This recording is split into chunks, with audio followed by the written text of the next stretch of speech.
thanks for staying with us on Newsday.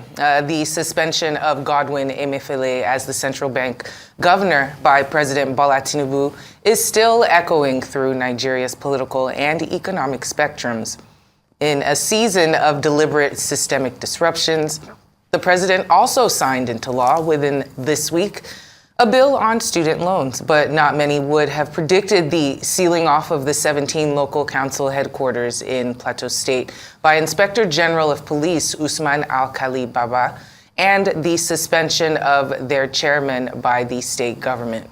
For a discussion around the legality of these actions, we are now being joined by former Attorney General of the Federation and Minister of Justice Michael Aondoakaa, Senior Advocate of Nigeria. Welcome to Newsday, sir. Thank you so much for joining us this afternoon. Thank you very much. Well, there are quite a few topics that we have to get to, but the most pressing of them seems to be the CBN governor's suspension. It's saying that it would take a 2/3 majority of the Senate in order to remove him if the president would be so, that's the way he wants to do it. What are I'm not sure if you know what the charges are against him. And in your professional opinion, what's it likely to come down to? His removal or just an investigation? Well, thank you very much. There's a presumption under the Constitution, Section 36 of the Constitution, to the fact that anybody who is accused of a crime is presumed innocent until he's actually charged in court, tried, and convicted. But if you come to the issue of whether the president has the power to suspend, suspension is quite different from removal. Suspension for investigation is different from removal. Removal, the president can remove him only by 2/3 of the Senate, if he gets the 2/3 of Senate. But here, if you look at it, there is the recent Supreme Court judgment on Naira redenomination actually designated the CBN also as an agent of the president or agent of the federal government. Of course, the CBN governor is carrying out an executive function. So if you go by the judgment of the Federal High Court before, which says the president can suspend, that was in Sanusi's case, when he was suspended by Jonathan, there was a judgment of the Federal High Court that the president has the right to suspend a CBN governor, but cannot remove the CBN governor except by 2/3. So that's supposed to be the law. That judgment has not been appealed to the Court of Appeal to Supreme Court. But if you look at the decision of the Supreme Court, the case with the governors brought about against federal government in respect of the Naira dissolution, the Supreme Court was clear on the point that the CBN is carrying out executive function. And executive functions are derived from the powers vested in the president under Section 5, executive functions of the president, which can be exercised through the ministers and agents of government. So that being the case, he can be suspended. But there's something which we have to do. CBN governor occupies a very unique position in the economy of the country. And they also, having occupied a unique position in the economy of the country, it also have a unique position to demonstrate to the world that Nigeria is ruled by law.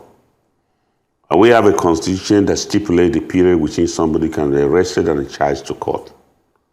So there must be a separation from arrest and detention and investigation.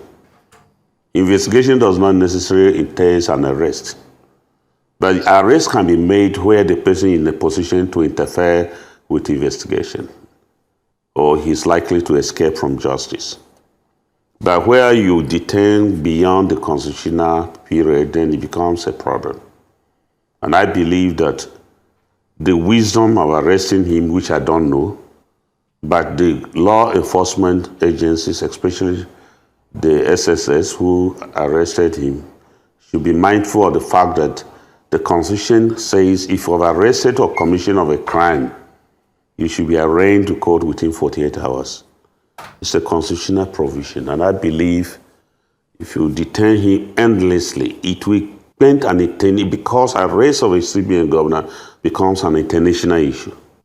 And if you detain him endlessly without arraigning him to court, it will give a wrong signal to investors who will come to, is that country run like that? Even the CBN governor was arrested, he's not charged in court, he's detained indefinitely. But I don't know the circumstances of his detention now. Maybe they got a court order.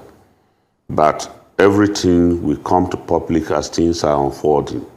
But I will actually expect that agencies of government must always have in mind to balance the fundamental human rights that are enshrined in the Constitution that protects an accused person within 48 hours. That will be more appropriate. Very good, Mr. Aondoakaa. And if I may still talk about the issue of fundamental human rights, although it's rather rare in such circumstances, but what are the provisions of the law, if any, regarding restatement if the accused is found to be innocent, you think? If the accused is found to be innocent, it's the president. He's still the governor of Central Bank. He's not being removed. He's only suspended for investigation to be carried out. So the president, which has the power to suspend, has the power to restore him. It doesn't require, he has not been removed that his appointment will require an approval of the Senate. He has been suspended in exercise of an investigation, which is within the powers of the appointing authority, which is the president. And once the allegations are cleared, the intention is, if the allegation are routine, allegation does not retain criminality, then there was no need for detention. But if they intend criminality, then you have to follow the Constitution. You have to arraign him to court. And you cannot apply to the court that, look, the evidence are so much that if you release him, there may be likelihood of interference with the Constitution, with the investigation. But to detain him without arraignment in court may give a real signal in the fact that the man occupies an part of Nigerian economy. And an economy grows based on rule of law. And therefore, where we can say, okay, he has committed a crime, and then we detain him indefinitely, there could be a side effect of it, and the side effect will be negative. It will say that, oh, even his CBN governor was arrested for crimes and has not been tried and has been taken to court. Our Constitution is a public document. People are well informed. The whole world knows it. And the provisions of the Constitution are also there. Everybody knows that in any civilized society, if you are accused of a crime, you should be arraigned before the court. And if there's likelihood of you escaping from justice, the prosecuting authorities will certainly apply to the court as to have the person detained. But I have also told you whether they got a detention order from the court that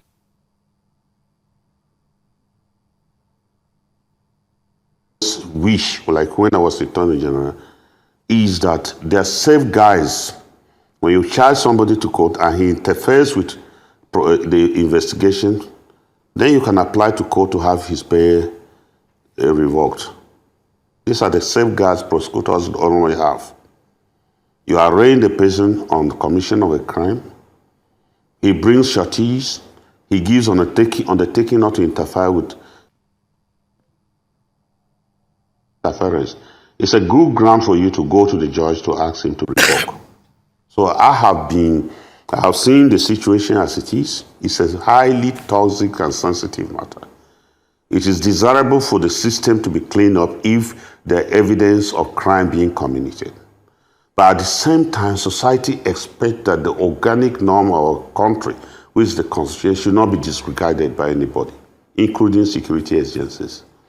Therefore, if he overstays in the detention, then the law, you will be doing the right thing by violating the Constitution, which everybody has.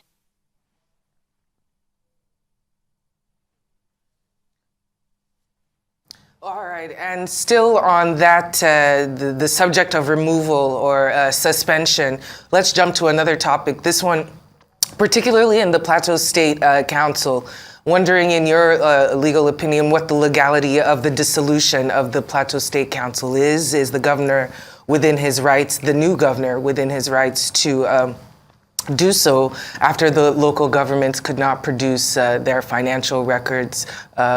Is this legal?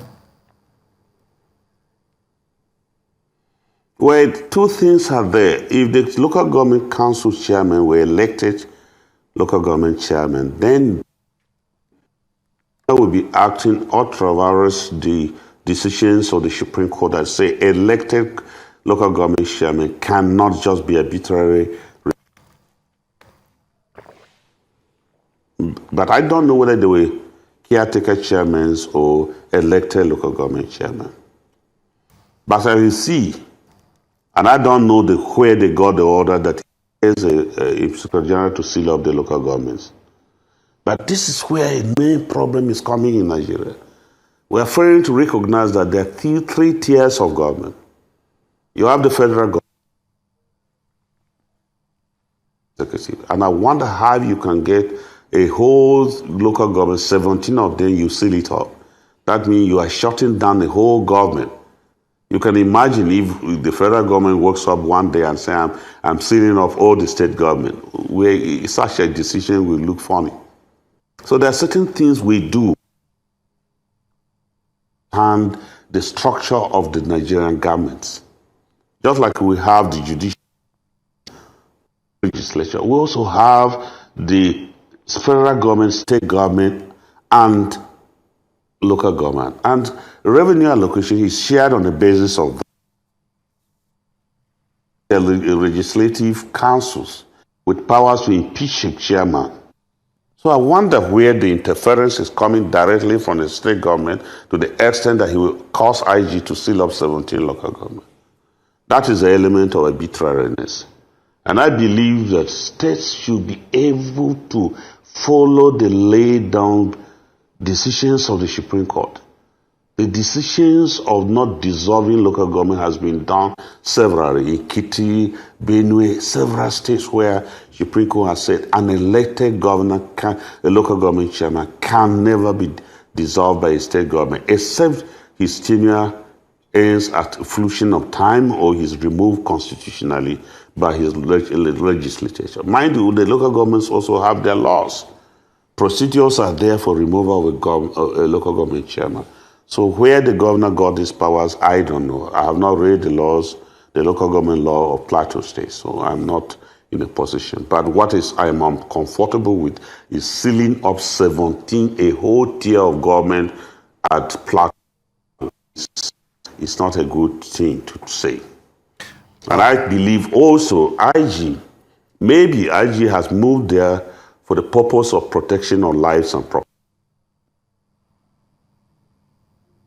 Security, the media sometimes could report something, but if you go deep, maybe there was a likelihood of breakdown of law on property. IG may not have necessarily sealed the local governments, but have gone there to protect their lives, because certain